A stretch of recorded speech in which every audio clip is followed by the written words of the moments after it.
A justice system in chaos, prisons dangerously full. And so next week, thousands of prisoners will get out early after serving 40% of their sentence under new emergency measures to free up space. But there are concerns from some inside this system about who will get to go free. When this was announced a few days after the general election, there was essentially an admission from the government that bringing forward the release date for thousands of prisoners won't be popular. It's unpalatable, but we were told also unavoidable because of the scale of the crisis. It was said there'll be checks and safeguards, that it won't apply to everyone in prison, and crucially, we were told, sex offences will be excluded from the scheme.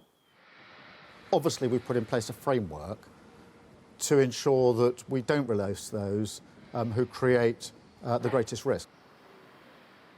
There will be exclusions. Sentences for sexual and serious violent offences will remain at 50%.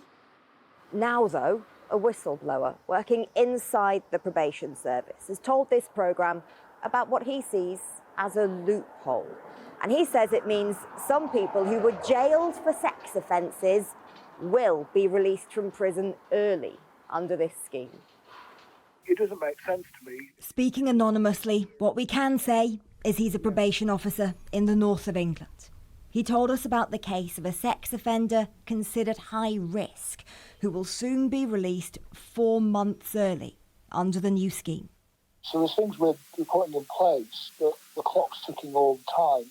And when he checked the rules, he realised that case won't be a one-off.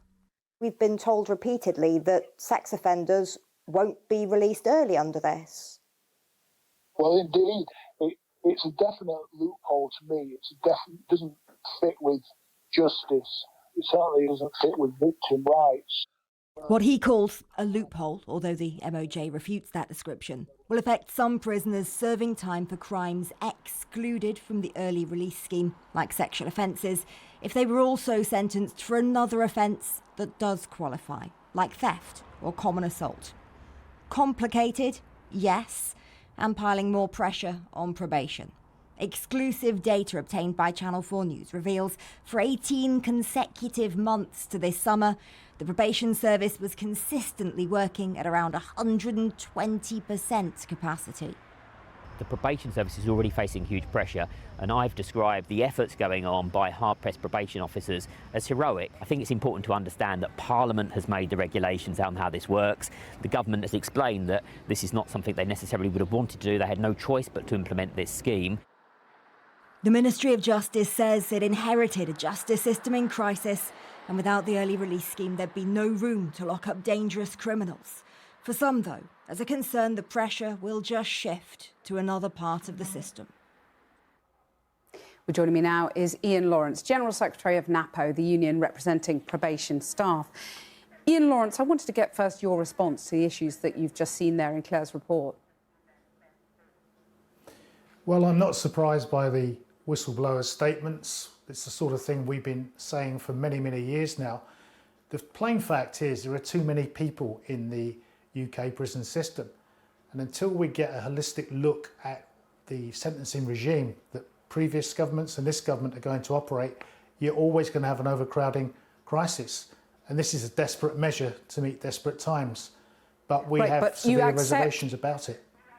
Right, well, let's just delve into some of those severe reservations, because how can and should the government respond? For example, the man that we reported on is due to be released 4 months early. He's served the standard prison term for the sex offence bit of his sentence. He's got a legal right to be released, hasn't he?